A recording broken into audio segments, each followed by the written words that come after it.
हाटी समिति की ओर से सादर प्रणाम। आज हम यहाँ जिला मुख्यालय सिरमौर के नाहन में हाटी समिति की ओर से आप सभी से रूबरू होना चाहते हैं। हमारे बीच में यहाँ हमारे नाहन हाटी यूनिट के अध्यक्ष सचिव और केंद्रीय हाटी समिति के उपाध्यक्ष सुरेंद्र जी, सलाहकार नरेश फौजी जी और संतराम राणा जी जो वरिष्ठ सदस्य रहे हैं केंद्रीय हाटी समिति के, और भी हमारे साथ सदस्य हैं। तो बहुत शॉर्ट नोटिस में हमारी आज यहाँ एक युवाओं के साथ बैठक थी। उसके बारे में तो सुरेंद्र जी ही बताएंगे कि उसके क्या निर्णय हुए। कल जो हमारा हिमाचल प्रदेश के सचिवालय में कैबिनेट मिनिस्टरों के साथ जो बैठक हुई थी हाटी समिति की, उसमें हाटी समिति के सभी एरिया से रिप्रेजेंटेटिव शामिल थे और सभी विचारधारा के लोग उस डेलीगेशन में थे। और हमें भी बहुत अच्छा लगा कि भाई सरकार की ओर से ही हमें न्योता आया था कि सरकार बातचीत करना चाहती है। बातचीत हुई भी, बहुत अच्छे माहौल में बातचीत हुई। 2 कैबिनेट मंत्री उसमें थे, श्री जगत सिंह नेगी जी जो जनजातीय मंत्री है, रेवेन्यू डिपार्टमेंट भी उन्हीं के पास है, बागवानी विभाग भी उन्हीं के पास है, और हमारे सिरमौर से जो एकमात्र मंत्री है हर्षवर्धन चौहान जी, उद्योग मंत्री, वो भी उस बैठक में थे। और जो ट्राइबल डिपार्टमेंट के प्रिंसिपल सेक्रेटरी है वो भी उसमें शामिल थे, संबंधित अधिकारी लोग। बहुत अच्छे वातावरण में बैठक की चर्चा भी हुई, शुरुआत भी हुई। हमारा एक ही एजेंडा था हाटी समिति की ओर से कि जो ये 4 अगस्त को जनजाति दर्जे की अधिसूचना जारी हुई है हाटी समुदाय के लिए, उसको लागू करें। सरकार उसको लागू क्यों नहीं कर रही है? 4 अगस्त के बाद का मतलब है कि आज 4 महीने पूरे होने जा रहे हैं। तो आज भी हम लोग इसी उत्सुकता में कि कब लागू हो, कब लागू हो। हमारे बच्चों को कोर्ट का सहारा लेके प्रोविजनल सर्टिफिकेट लेने पड़ रहे हैं। तो सारे बच्चे हमारे कोर्ट तो नहीं जा सकते, लेकिन जब कोर्ट ने भी ये डिसीज़न दे दिया है कि यहाँ के बच्चों को सर्टिफिकेट इशू होने चाहिए, तो हम प्रोविजनल के चक्कर में क्यों पड़े? हम तो परमानेंट सर्टिफिकेट चाहते हैं। और ये प्रश्न हमने वहाँ अधिकारियों से भी पूछा कि क्या ऐसा कोई प्रावधान है कानूनन कि भाई अगर कोई क्लैरिफिकेशन कोई लेना चाह रही है सरकार, वो नहीं आ रही है और लागू नहीं कर पा रही है सरकार, तो क्या ऐसा कोई कानूनन प्रावधान है? तो अधिकारी ने स्पष्ट रूप से कहा कि नहीं, ऐसा कोई कानूनन अधिकार है नहीं। तो हमारा इसी बात पे जोर था कि हम इस बात को सुनने के लिए यहाँ नहीं आए हैं कि वहाँ से क्लैरिफिकेशन के लिए लिखा है, 4 महीने के बाद क्लैरिफिकेशन नहीं आई, आ भी जाएगी तो क्या पता फिर अगला पत्र चला जाएगा केंद्र सरकार को। तो इस भरोसे तो हम नहीं रह सकते। तो हमने सीधे सीधे सरकार को आग्रह किया था कि ये अब बहानेबाजी अब हम सुनेंगे नहीं, और ना हमारे लोग इस चीज़ को अब सहन करेंगे। तो इसको लागू करना चाहते हैं हम कि हम सरकार से सिर्फ आश्वासन चाहते हैं कि 7 दिन के अंदर अंदर ये लागू हो। अगर लागू नहीं होता तो हमारे पास एकमात्र विकल्प है आंदोलन का। हमारे युवा अब सब्र नहीं कर सकते। अब इतना सब्र ना हमारे में है, युवाओं में तो कोई, हमने आज तक भी बहुत मुश्किल से रोका था। कल भी हमारे कुछ युवाओं ने वहाँ चंडीगढ़ में जो वहाँ पंजाब विश्वविद्यालय में पढ़ते हैं, उन्होंने वहाँ धरना प्रदर्शन किया। और आज भी यहाँ नाहन में युवाओं ने कुछ निर्णय लिया है और सुरेंद्र जी आपको बताएंगे। तो ये तो हमारा सरकार के लिए आग्रह था कल तक। तो अब जी हजूरी का समय तो अब बीत चुका है। अब ये बहाना नहीं चलेगा कि एक तरफ हम कोर्ट में लड़ें, दूसरी तरफ कई समुदाय हमारे खिलाफ खड़े किए जा रहे हैं। तो ये तो अब चलेगा नहीं। जब आधिकारिक रूप से, संवैधानिक रूप से हमें अधिकार मिल गया है केंद्र सरकार की ओर से, तो इसे लागू करना, एक तरफ मंत्री भी और अधिकारी भी ये बोलते हैं कि नहीं, हम इसमें 1 कॉमा तक भी आगे पीछे नहीं कर सकते, इसको हम रोक नहीं सकते। अगर रोक नहीं सकते तो लटकाने का क्या मतलब है? तो इस पे हमारा आक्रोश सरकार के प्रति है। जो हमें ऐसा लगा कि सरकार मन से इसको लागू नहीं करना चाहती, और विशेष रूप से हम सीधा सीधा आरोप लगाते हैं जो यहाँ से हमारे स्थानीय जनप्रतिनिधि हैं, वो कैबिनेट में मंत्री भी हैं, क्योंकि अब इतना लंबा समय होने के बाद भी अगर ये चीज़ें चलती रही कि स्पष्टीकरण आएगा फिर सरकार लागू करेगी, ये तो अब नहीं चलेगा। तो इसलिए हमारा स्पष्ट रूप से कहना है, अपने लोगों से भी आग्रह है कि अब हमारे को हाटी मुद्दे के नाते सारी राजनीतिक विचारधारा को किनारे रखते हुए एक मंच पे एक आवाज़ के साथ खड़ा होना पड़ेगा। ये शुरुआत कल चंडीगढ़ से हो गई है और अगला चरण नाहन से शुरू होने वाला है। अगली बात सुरेंद्र जी। धन्यवाद शास्त्री जी। सबसे पहले तो पत्रकार बंधुओं का मैं यहाँ पधारने पर, इतने शॉर्ट नोटिस पे पधारने पर आपका आभार प्रकट करता हूँ, आपका धन्यवाद करता हूँ। आपका सहयोग हमारे को बहुत पहले से मिलता आ रहा है, जब से हमारा ये संघर्ष चलता आ रहा है। आप सब लोगों को विदित है, शास्त्री जी ने जिस प्रकार से बताया, 1967 का सफ़र 4 अगस्त 2023 को हमने पार किया। 56 साल लगे हमारे को इसको पूरा करने के लिए। और आज हिमाचल प्रदेश सरकार, जबकि सेंट्रल गवर्नमेंट से ये कानून बन के आ चुका है, कल जिस प्रकार से बात हुई पूरी डिटेल में, हमने लास्ट तक यही सोचा था कि बस ठीक है, अब तो कोई दिक्कत नहीं आनी चाहिए। जैसे हमारे जो प्रिंसिपल सेक्रेटरी थे, उन्होंने सारी ब्रीफिंग वहाँ पे कर दी कि इसमें कोई भी इफ वर्ड हम नहीं कर सकते, ये जो आया है उस तरह से हैं। लेकिन हमारे को कुछ समस्याएं हैं, हमारे जो कुछ विरोधी समझ लो है, तो हम तो उनको सहयोगी ही मानते हैं, क्योंकि हमने तो वहाँ पे भी यही बोला कि भाई आप जिसको जो बेनिफिट देना चाहते हो आप दीजिए। आप ओबीसी वालों को 1 के बदले 2 दे दो, 3 दे दो, 4 दे दो, जितने इनके बनते हैं उतने इनको बेनिफिट दे दीजिए। एससी वालों को जो बेनिफिट आप दे सकते हैं वो आप दे दीजिए। हमारे को कोई किसी से ऐतराज़ नहीं है। हमारे समाज ने बड़ा संयम तरीके से वहाँ पे काम किया।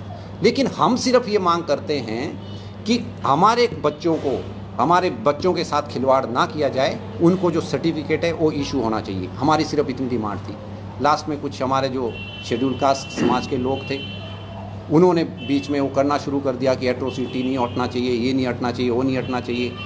ओंकार शर्मा जी, जिन्होंने इसको सारी चीज़ स्टडी की, आज हमारे प्रिंसिपल सेक्रेटरी है, उन्होंने स्पष्ट बोल दिया कि कानून को जैसे आया है वैसे ही लागू कर सकते हैं। उसमें हम कोई चेंज ना इसमें कभी हो सकता है और ना किसी को ड्यूअल बेनिफिट मिल सकता है। ये भी उन्होंने बात सारी क्लियर कर दी। आज तक नहीं मिला है एक्सेप्ट किन्नौर। उन्होंने बात की है, क्योंकि ट्राइबल मिनिस्टर किन्नौर से हैं। उनको बोला कि भाई एक किन्नौर को छोड़ के बाकी भारतवर्ष के किसी भी कोने में ड्यूअल बेनिफिट का प्रोविज़न इसमें नहीं रहता है। अब इन सब चीज़ों को देखते हुए हमारे पास विकल्प कुछ नहीं बता है। आप सब लोगों के सामने सारी बातें हैं। 56 साल से लेकर आप देखते आ रहे हैं। क्या आपने कभी देखा कि हाटी समुदाय के लोग उन्होंने कभी किसी प्रकार का उग्र प्रदर्शन किया? क्या आपने कभी देखा कि उन्होंने कभी रास्ता रोका, कोई तोड़ फोड़ की या कहीं पे इस प्रकार का प्रदर्शन किया? कभी नहीं। शांतिपूर्ण तरीके से चले हुए थे। 56 साल हो गए। 56 साल के बाद अब जब फल पेड़ पे लग के पक चुका है, उसको तोड़ने की बारी आ रही है, तो अब सरकार उसको तोड़ने के लिए मना कर रही है कि भाई हम नहीं देना चाहते। तो आप बताइए कि हमारे पास और क्या विकल्प बचता है? हम मजबूर हो चुके हैं। हमारा कैरियर तो दांव पे लगा ही था। हम तो इसका बेनिफिट ले ही नहीं पाए, पर हमारी आने वाली जनरेशन, जो अब ये जो बच्चे बैठे हुए हैं, ये ओवर एज होने वाले हैं, ये भी बेनिफिट नहीं ले पा रहे हैं। तो इसके अलावा हमने डिसीजन ये लिया, हालांकि कल जैसे शास्त्री जी ने बताया कि चंडीगढ़ से हमने शुरुआत कर दी है। दूसरी बारी हमारी नाहन की आती है। आज इसी के लिए बैठक की गई थी। 5 तारीख को हमारा यहाँ पे धरना प्रदर्शन होगा। 5 तारीख की डेट हमने तय की है, अभी परसों 5 दिसंबर। हमारे जो नौजवान लड़के हैं, इन्होंने बोल दिया है अब किसी भी प्रकार से कोई समझौता नहीं होगा। अगर सरकार ये चाहती है तो हम इसी प्रकार से चलते हैं। जबकि हर एक व्यक्ति ने, आपको सारा पता है, आप सब लोग जानते हैं, आप तो इंटरव्यू लेते हैं, मंत्रियों के लेते हैं, आप सेक्रेटरी के भी ले सकते हैं, औरों के भी ले सकते हैं, टेलीफोनिकली भी पूछ सकते हैं, आपको कोई मना नहीं कर सकता। आप पूछ लो अगर हमने कभी किसी प्रकार की कोई बात वहाँ पे की होगी। जब लास्ट में कंक्लूड होना था, कंक्लूड होने के बाद में ही अनिल मगेट ने वो बखेड़ा शुरू कर दिया। अब उस चीज़ के लिए अब हम ये नहीं जानते कि जब उसको पार्टी क्यों बनाया, उसको वहाँ पे अधिकृत क्यों किया उस मीटिंग में लाने के लिए, जबकि वो अधिकृत थे ही नहीं। अब ये सरकार की मंशा के ऊपर ही हमारा हो जाता है। कल हमने जब प्रदर्शन किया, आज हम बोल रहे हैं कि ये सेकंड टाइम, पहला चंडीगढ़ में कल हो चुका है, अब नाहन में होगा। और इसी प्रकार की ये प्रक्रिया, अगर सरकार इसी प्रकार की भाषा समझना चाहती है तो हमने बता दिया है। हमारे यहाँ से 2 आते हैं, एक विधायक रेणुका जी से थे, वो भी वहाँ पर बैठे हुए थे। जो हमारे मंत्री हैं वो शिलाई कॉन्स्टिट्यूंसी से हैं। उनकी रिस्पॉन्सिबिलिटी बनती थी कि जिन लोगों ने हमारे को यहाँ पे चुन के भेजा हुआ है, उनके अधिकारों को हम भी समझें, उनके अधिकारों की चिंता हम भी करें। लेकिन नहीं, पिछले अगर आप टेन्योर देखेंगे, 7 साल उनके पिताजी रहे हैं और 6 बार ये विधायक बन के यहाँ से गए हुए हैं। किसने बनाया? हम लोगों ने। लेकिन उसके बावजूद भी हम लोगों की इसकी चिंता नहीं है। तो लास्ट अल्टरनेट हमारे बच्चों के पास और कुछ नहीं बचता है। हम अब इसके अगर ये भाषा चाहिए तो उसी भाषा से उनको जवाब देंगे। इन सब चंद शब्दों के साथ मैं आप सब लोगों का पुनः एक बार धन्यवाद करता हूँ, आभार प्रकट करता हूँ। और मैं चाहता हूँ कर्नल नरेश जी कुछ बोले। मैं सिर्फ 2 पॉइंट बोलना चाहता हूँ। कल हमें ये महसूस हुआ है कि सरकार की मंशा, जो सरकार बार बार कह रही है कि हम तो बहुत सीरियस है जी, कीन इंटरेस्टेड टू डू इट, वो नहीं लग रही थी। तो 2 लोगों के लिए हम आह्वान करते हैं कल, हमारे जो यहाँ के मंत्री जी हैं चौहान साहब और विनय जी, अगर वो सच्चे हैं जो उन्होंने कल कहा है कि हम चाहते हैं कि हम लागू करें, 5 तारीख को प्लीज़ दोनों आइए हमारे साथ धरना ज्वाइन करिए यहाँ पे, हम आपको बुला रहे हैं, और अपनी सरकार के खिलाफ नारे लगाइए अगर आप सच्चे हैं तो। सीधी बात, तभी तो दिखेगा कि आप सच्चे कितने। अगर दिल्ली से नहीं आ रहा है तो जल्दी से जल्दी एक मिनिस्टर की टीम बनाइए। 20-25 दिन पहले उन्होंने बोला कि हम दिल्ली जाएंगे, दिल्ली जाएंगे, करिए कॉन्फ्रेंस। कौन गया दिल्ली? लेके आए वहाँ से, हमारी जिम्मेदारी थोड़ी है, सरकार की जिम्मेदारी है दिल्ली से लेके आए। बाकी हमारे पास क्या विकल्प पड़ता है? ट्राइबल मिनिस्टर के बारे में हमारे दोनों प्रबुद्धजनों ने नहीं बोला है। वो कल की जो बैठक थी उनकी चेयरमैनशिप में थी, नेगी जी की चेयरमैनशिप में। उन्होंने फाइनल कॉल लेनी है, ट्राइबल मिनिस्ट्री उनके हाथ में है। हम उन्हें ये यहाँ से चेतावनी देते हैं, हम उन्हें हार्टी रीजन में कभी आने नहीं देंगे जब तक ये लागू नहीं हुआ, कभी नहीं आने देंगे। वो आके दिखाएं, सीधी बात बोल रहे हैं। वो उतने ही दोषी है, उससे भी ज़्यादा दोषी बोलूँगा मैं उनको, उनका डिपार्टमेंट ही है। और आप मीटिंग के लिए बुलाते हो और फिर वहाँ बेइज्जती करते हो। और इन दोनों के लिए लास्ट मैसेज यही है, अगर आप सच्चे हैं आप दोनों आइए। आप लोग कहते हैं कि आप हमें बुलाते नहीं हो, हम बुला रहे हैं आपको धरने में, यहाँ पे आइए हमारे साथ, आइए सड़कों पे, तब हम आप सच मानेंगे कि आप सच्चे हैं। और इसके अलावा आपका कोई प्रश्न है तो बताएं। एक तरफ दूसरे गुर्जर समुदाय हाईकोर्ट गया, गुर्जर समुदाय का कहना है कि हाटी जो हुआ है इसको लेकर जो तथ्य तोड़ मरोड़ कर पेश किए गए, इसमें वास्तविकता क्या है? इसमें देखो, जो यहाँ से एथनोग्राफिक स्टडी रिपोर्ट गई है वो सारी अपने को वो सारा एक अपने में प्रमाण है। वो एक ऐसा दस्तावेज है, वही आरजीआई प्रमाण के रूप में मानता है। उसी के आधार पे हाटी समुदाय का वहाँ से कॉन्फ्रेंस रिपोर्ट आरजीआई ने मानी है, उसी आधार पे वहाँ बिल ड्राफ्ट हुआ है। और जो एक पॉइंट में और इसमें जोड़ना चाहूँगा कि गुज्जर समुदाय क्या कहता है, इसका जवाब, क्योंकि जब वो कोर्ट चले ही गए हैं, इसका जवाब हम कोर्ट में ही देंगे। और उनसे हमारा कोई लेना देना नहीं है, उनका अपना एरिया अलग है, हमारा ट्रांसगिरी एरिया अलग है। तो वो भी किसी के बहकाव में आके क्या करते हैं, क्या कर रहे हैं, तो वो रिट पिटिशन कोर्ट में लगी है, उसका तो हम जवाब। एक और पॉइंट आ रहा है कि रेवेन्यू कोर्ट ने हाटी शब्द ही दर्ज नहीं है। हाँ, ये आपका बड़ा बहुत महत्वपूर्ण पॉइंट है। देखो, जब किन्नौर ट्राइब हुआ, किन्नौरा शब्द रेवेन्यू रिकॉर्ड में नहीं था। जब उसकी एथनोग्राफिक स्टडी हुई उसके बाद वो रेवेन्यू रिकॉर्ड में जुड़ा। पंगवाल है, लाहौला है, जितने भी हिमाचल में ट्राइब हुए हैं ये उसके बाद रेवेन्यू रिकॉर्ड में जुड़े हैं। जौनसारा है, जब उनकी एथनोग्राफिक स्टडी हुई है। अब मैं एक उदाहरण देता हूँ, हमारे यहाँ एक और रिवाज है शाटर और पाशर का, शाटी पाशी का, लेकिन वो रेवेन्यू रिकॉर्ड में नहीं है। तो ये चीज़ें जो है ना, ये एंथ्रोपोलॉजी का एक पार्ट है। उसमें जब स्टडी होती है, रिसर्च होता है, तब जाके ये चीज़ें निकलती है और रिकॉर्ड में आती है।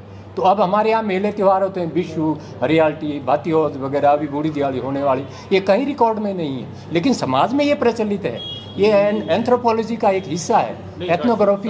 कल आपको कोर्ट में प्रूव करना पड़ेगा, वो तथ्य मांगेगा कोर्ट, आपको किसने प्रूव? तथ्य हमारे पास सबसे बड़ा जो एथनोग्राफी रिपोर्ट है वो सबसे बड़ा अपने आप में प्रमाण है। जो रिसर्च वर्क है वो अपने आप में सबसे बड़ा प्रमाण है। साथी जी, जैसे आपने प्रमाण की बात की, हिमाचल प्रदेश सरकार ने सारा डाटा, सब चीज़ कंप्लीट करके, कंपाइल करके सेंट्रल गवर्नमेंट को भेजा। आरजीआई के पास वो रिकॉर्ड गया, बिना उसके नहीं करते हो। जब उनकी सारी रिपोर्टिंग पूरी हो जाती है उसके बाद ये करते हैं। फिर आरजीआई के बाद पहले सदन में जाता है, फिर दूसरे सदन में बिल जाता है। जब वहाँ दोनों के बाद कंपेयर होकर सारी चीज़ें जब सेटिस्फाई हो जाते हैं उसके बाद वो बिल बनता है, उससे पहले बिल नहीं बनता है। और बिल बनने के बाद जब वो कंप्लीट दोनों सदन से होके जाता है तब राष्ट्रपति के साइन होते हैं। इसलिए ये प्रश्न तो कोर्ट हमारे से ये प्रश्न नहीं पूछेगा। कोर्ट अगर प्रश्न पूछेगा तो it is the responsibility of the government of India and it is the responsibility of the government of Himachal Pradesh to ask all these things. तीसरी बात जो आपने एक हमारे गुज्जर भाइयों के बारे में जो बात की थी, हमने पहले भी बताया था, बहुत शॉर्ट उसमें मैंने बोला था कि जिनके अपने घर शीशे के होते हैं वो दूसरे पे पत्थर नहीं फेंका करते। अगर आप इनकी रिपोर्ट उठा के देखेंगे, अगर डाटा चाहिए तो मैंने कलेक्ट कर लिया है, पर क्योंकि हमारी कभी इस प्रकार की सोच नहीं रही है कि हम दूसरों का हक छीन के अपने उसके लिए वो करना चाहें। हमने तो कल की स्टेटमेंट भी आपको अभी क्लियर करके बता दी थी कि हमने कभी नहीं कहा, हमने कहा कि ओबीसी को 3 मिले, 4 मिले, 2, एससी को जितने अधिकार आपने देने दे दो, हमारी इससे कोई कंसर्न नहीं है। हम सिर्फ अपने से संबंध रखते हैं। उनको भी यही चेता रहा हूँ, अगर डाटा चाहिए तो मैंने सारा कलेक्ट कर लिया है। मेरे को पता है कि कहाँ से ये आए हैं, कब ये आए हैं, और आज उनका रेवेन्यू रिकॉर्ड हरियाणा में जहाँ जहाँ हैं वो मेरे पास हैं। लेकिन हम नहीं चाहते कि बिना मतलब के किसी के साथ इस प्रकार का द्वंद्व में फंसे। उन लोगों को बता दीजिए, अगर डाटा चाहिए होगा तो मैं दे दूंगा, और अगर उन्होंने मैदान में आना है तो वो भी हो जाएगा, कोई दिक्कत नहीं। फिर हम निकाल देंगे रेवेन्यू रिकॉर्ड से सारी चीज़ें, कोई ऐसी इशू वाली बात ही नहीं है। और कुछ उद्योग मंत्री हर्षवर्धन चौहान कहते हैं कि इस मुद्दे को केवल पॉलिटिकली रंग दिया जा रहा है, सरकार सीरियस है कि हम हाटी मुद्दे को जल्दी लागू करेंगे, सेंटर को क्लैरिफिकेशन के लिए भेजा है, जैसे ही वापस आता है वैसे लागू करेंगे। लेकिन हाटी समिति और भाजपा इस मुद्दे को भटका रही है। इस प्रश्न में ये बात कहना तो नहीं चाहता था, लेकिन जब प्रश्न आ ही गया है उद्योग मंत्री जी का, कल भी बैठक में उद्योग मंत्री जी वोटों की बात कर रहे थे। अपना स्तर उन्होंने बातचीत में इतना गिरा दिया कि उस बैठक में भी वो वोटों की बात कर रहे थे कि वोटों की आप लोगों ने, हाटी समिति ने प्रचार किया, उसके लिए थोड़ी गए थे हम वोटों की, किसने किसको वोट दिए, हम उस चर्चा के लिए नहीं गए थे। दूसरी बात, जो हमारा काम करेगा, हमारा पहले से ही हाटी समिति का ये मानना था, ये उद्घोष था कि जो काम करेगा उसका हम कर्ज चुकाएंगे, उसका एहसान चुकाएंगे। जो हमारी, जिसने कांग्रेस में भी ऐसे स्वर्गीय वीरभद्र जी रहे, उन्होंने हम 2016 में उन्होंने तो यहाँ से रिपोर्ट भेजी थी। पंडित सुखराम जी ने हमारा बहुत काम किया, चंद्र शर्मा जी ने बहुत काम किया। हम सब का गुणगान करते हैं जिन्होंने हमारा, और रिकॉर्ड है हमारे पास, ऐसे फोकट में नहीं हम गुणगान करते। लोकसभा चुनाव में क्या भूमिका रहेगी जैसी स्थिति आज है? देखो, बहुत एकदम हम लोकसभा चुनाव की हम इसलिए नहीं बात करते कि अभी हमारा ये ऑप्शन खुला है कि लोकसभा चुनाव के ऊपर हमें अभी ज़्यादा फोकस इसलिए नहीं किया। हमारा फोकस है लागू करने में। हमारा सीधा सा प्रश्न है, प्रतिनिधि चाहे भाजपा के हों, चाहे कांग्रेस के हों, कम्युनिस्ट के हों, आपके तो या बाकी को तो नहीं है, लेकिन वैचारिक रूप से तो सब पार्टियों के यहाँ संगठन है, नेता है। हम सबसे यही आग्रह करते हैं कि काम हमारा हो गया है, लेकिन इसको लागू करवाना है।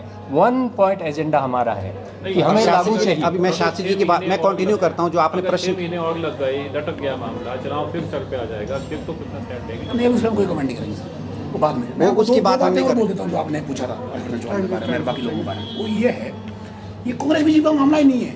कल कांग्रेस समर्थित हमारे पास 50 लोग थे ऊपर, कांग्रेस पार्टी के लोग जिनके पास पद हैं, उन्होंने वहाँ छाती ठोक ठोक के बोला है कि होना चाहिए, बिल्कुल सही बात है, आप करिए।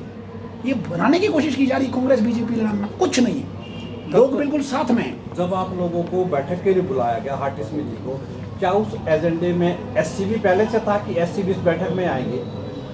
उसमें हमें ऑब्जेक्शन तो, क्योंकि वो पहले दिन ही वो नोटिफिकेशन निकाली थी मीटिंग की, तो उसमें एससी समुदाय का जो अनुसूचित जाति अधिकार संरक्षण समिति, उसको भी स्टेक होल्डर बनाया गया था। अब हम कल भी सरकार से यही कह रहे थे कि जब उन एससी समुदाय को उन्हीं की मांग के अनुसार इससे बाहर रखा गया है, तो वो स्टेक होल्डर कैसे हो गए? स्टेक होल्डर तो सिर्फ हाटी समुदाय है जो जनजाति में आना है। तो हमारी कल भी इस बात पे ऑब्जेक्शन था, और हमारे लोगों को गुस्सा भी था इस बात का, भाई एससी समुदाय को तो उन्हीं की मांग के अनुसार बाहर रखा गया है। ओबीसी का पक्ष अलग से सुना जाना चाहिए कि उनकी बात अगर संभव हो उनके अधिकार की, तो वो भी सरकार सुने, जितना संभव हो उनको उनके अधिकार मिले। लेकिन जो ओबीसी समाज है वो एसटी में तो हमारे साथ है, उसमें तो उनका कोई एतराज़ ही नहीं है। क्या पिछले 3 सालों का आपके पास कोई एट्रोसिटी का ऐसा रिकॉर्ड है कि एट्रोसिटी के कितने मामले हुए हैं? हाँ, बिल्कुल। और कितने उसमें सही पाए गए? क्योंकि एससी समुदाय का कहना है कि इस एरिया में एट्रोसिटी के बहुत सारे मामले हैं। ये कल भी ये प्रश्न वहाँ उठा, कल भी हमने इसका जवाब डाटा दे दिया है। 8 साल में ट्रांसगिरी में 97 एट्रोसिटी के केस हुए, दर्ज हुए सिर्फ। और कन्विक्शन, हाँ, कन्विक्शन सिर्फ एक हुई है, एक कन्विक्शन हुई है। 8 साल की बात कर रहा हूँ। और वो भी that was not a case of atrocity, वो रंजिश का केस था। रंजिश में मैं इनको भी मार सकता हूं अगर हमारी ये होती है। That was not it was converted into 32 acquittal है, क्लियर कट एक्विटल। आप देख लीजिए डाटा है, तो सारा हमने डिपार्टमेंट से डाटा लिया हुआ है, हमारे पास है, बाकी सारे के सारे फेक पाए गए और सरकार ने भी माना है कि इस इशू को हम नहीं उठाना चाहते। ठीक है, इसमें कोई दिक्कत नहीं है, हमारे पास डाटा है। पिछला जो उन्होंने रिट पिटिशन दायर की थी उसमें उन्होंने लगभग 2500 केस बनाए थे, क्योंकि 2500 केस उधर एट्रोसिटी केस के हुए। और इसमें हम एक चीज़ और जोड़ना चाहते हैं कि एट्रोसिटी के कुछ 2-4 वकीलों ने हमारे एससी समुदाय को भी बदनाम कर दिया है। इन्होंने अपनी दुकानें चलानी शुरू कर दी ऊपर वकालत के नाम, क्योंकि यहाँ से मुआवजा मिल जाता है 1.5-2 लाख रुपए एक केस पे इनको मुआवजा मिलता है। वो भी गरीबों को कम मिलता है, ये वकील लोग उसमें से ज़्यादा ले जाते हैं। अलग अलग पक्ष आते हैं, लेकिन जो इस टाइम जो टेक्निकल पॉइंट जो बताया जा रहा है वो क्या चीज़ है, उसका क्या खुलासा है जो केंद्र को बताया जा रहा है? हाँ, देखो टेक्निकल पॉइंट इसमें 2 बात सरकार करती है कि इसमें हम कुछ न घटा सकते हैं ना जोड़ सकते हैं। ये बिल्कुल हमें लागू करना पड़ेगा। नहीं। इन्होंने 2 पॉइंट दो चीज़ों की क्लेरिफिकेशन मांगी। एक तो ये कि हाटी समुदाय में कौन आते हैं, हाटी समुदाय में कौन आएंगे। दूसरा, इसकी क्या जरूरत पड़ गई है? हाँ, जबकि सब कुछ हो चुका हम है, यही कहते हैं ये आप सरकार से पूछे तो ये प्रपोजल ही सरकार ने भेजी। इट इज बेटर कि आज तक हाटी कौन है, ये प्रपोजल ही यहीं से हिमाचल सरकार ने भेजी है, वही केंद्र सरकार ने मानी, वही लोग। हाटी कौन है? हाँ। अच्छा, इसका मैं देता हूँ इसका आंसर सही तरीके से।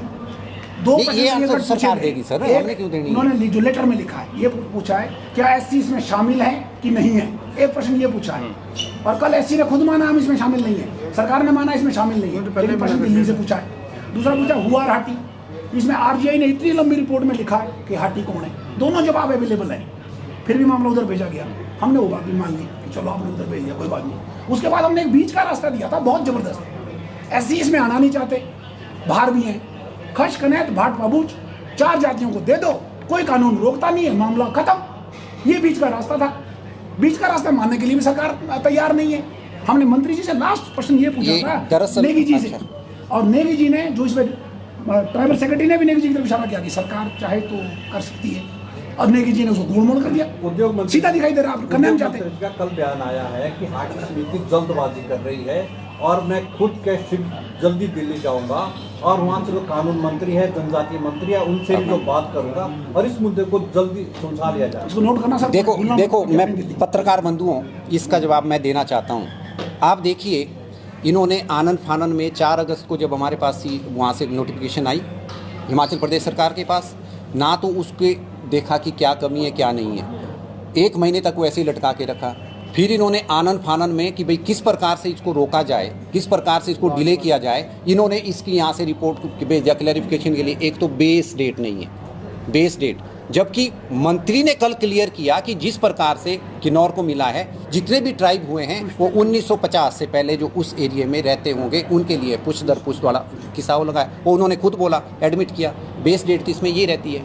दूसरी बात, यहाँ से भेजना, जब हम कोर्ट में गए और कोर्ट ने हमारे को प्रोविजनल सर्टिफिकेट इशू किया, फिर इनको लगा कि ये तो गड़बड़ हो गया। हमने क्लैरिफिकेशन के लिए तो भेज दिया, क्लैरिफिकेशन तो इसमें बनती नहीं है कुछ भी, क्लैरिफिकेशन नाम की तो कोई चीज़ है नहीं। हमने लेकिन गलती से वहाँ भेज दिया। अब सिर्फ इसलिए लगे हुए हैं कि अब हम हाटी समिति वालों के साथ चलने के लिए तैयार हैं अगर दिल्ली जाना है तो। ये उद्योग मंत्री जी के खुद स्टेटमेंट है, मैं भी चलूँगा, आप पढ़ लीजिए। उन्होंने स्टेटमेंट भी दिए पत्रकारों को, अगर कल की आप देखते हैं विनय जी भी साथ चलेंगे और हाटी के नुमाइंदे हमारे साथ चल सकते हैं, हम वहाँ पे बात करेंगे। अब ये इस तरह की बात बोल रहे हैं। आप बताइए कि ये किसकी वजह से ये किया जा रहा है? इस प्रकार की राजनीति की जा रही है जो राजनीति नहीं होनी चाहिए। राजनीति का स्तर इतना नीचे गिरा दिया है जिसकी कोई था नहीं है। हमें इस बात का बहुत ज़्यादा दुख है। तो क्या हाटी समिति दिल्ली जाने के लिए तैयार है? हम बिल्कुल तैयार हैं, हमें कोई दिक्कत नहीं, हमें उसमें भी कोई ऐतराज़ नहीं है। हम उनको बोल रहे हैं कि जब चलना है चलो। हमने तो बोला कल, फिर बोले कि नहीं हम देखेंगे, हम बताएंगे। देखने बताने के लिए हमारे पास समय नहीं है। यहाँ इन्होंने कर्नल साहब ने कल ये बोला सबके सामने कि या तो आप ये करो कि जितनी आपने वैकेंसीज निकाली हुई है ताकि हमारे बच्चे सफ़र ना करें, वो वैकेंसीज आप पोस्टपोन करो, उसकी डेट आगे बढ़ा दो, विच इज़ नॉट पॉसिबल। उसके लिए बोलते हैं ये पॉसिबल नहीं है। तो क्या ये पॉसिबल है? आप सब लोग जानते हैं 1 जुलाई 2017 को भारत सरकार ने पूरे भारतवर्ष में 1 टैक्स 1 नेशन लागू किया। उसी दिन से इफेक्टिव हुआ या उसकी डेट चेंज हुई, अलग अलग रही है? आपको बोलने की ज़रूरत नहीं पड़ती है। तो जिस दिन नोटिफिकेशन हुई है BRST since 4 August 2023 nobody can change. तो ये सरकार की मंशा नहीं है तो और क्या है। तो मैं पत्रकार बंधुओं से सिर्फ इतना विनम्र निवेदन करना चाहूँगा कि जब भी ये इस प्रकार, जो हमारे मंत्री है, विधायक है, आप सब लोगों का दायित्व बनता है, हम अगर आप इसके प्रति नहीं तो कम से कम समाज के प्रति आप लोगों का भी दायित्व बनता है। जो लोग दबाए जाते हैं, जिन लोगों के साथ गलत हो रहा हो, उनको उनकी आवाज़ को उठाने के लिए आपको चौथा स्तंभ बन के काम करना ही करना पड़ेगा। तो आप सब लोगों का कोई अगर मैं अंतिम बात कहते हुए आप सभी का धन्यवाद भी करूंगा कि जो मंत्री जी कह रहे हैं कि दिल्ली चलने के लिए तैयार है, हमें कोई ज़रूरत नहीं दिल्ली से जो चीज़ होनी थी वो हमारे लिए हो गई है। अब तो हम सिर्फ इस बात पे फोकस कर रहे हैं कि सरकार प्यार से, नाराज़गी से, जैसे भी मर्जी इसको लागू करे। और ये प्रोविजनल सर्टिफिकेट, ये चीज़ें जो हमें मजबूरी में कोर्ट से लेना पड़ा, ये रास्ता हमारा नहीं है। हमारा तो रास्ता सिर्फ स्पष्ट वन पॉइंट एजेंडा है कि ये लागू करते हुए हम देखना चाहते हैं। सरकार जितना लेट करेगी उतना लोगों में आक्रोश फैलेगा, और इन नौजवानों का आक्रोश सरकार के प्रति नहीं है, हमारे प्रति भी है, जो हाटी समिति के हम पदाधिकारी हैं। इनका रोष है कि आप लोग एजिटेट कब होंगे। तो ये हमारा आखिर में संदेश है सरकार के लिए भी कि कृपया हमारे सब्र की परीक्षा मत लें। बहुत हो गया है, 4 महीने का समय कम नहीं होता। इसको तुरंत बिना किसी बहाने के, बिना लाग लपेट के इसको लागू करें। आप सभी का भी बहुत बहुत धन्यवाद पत्रकार बंधुओं का।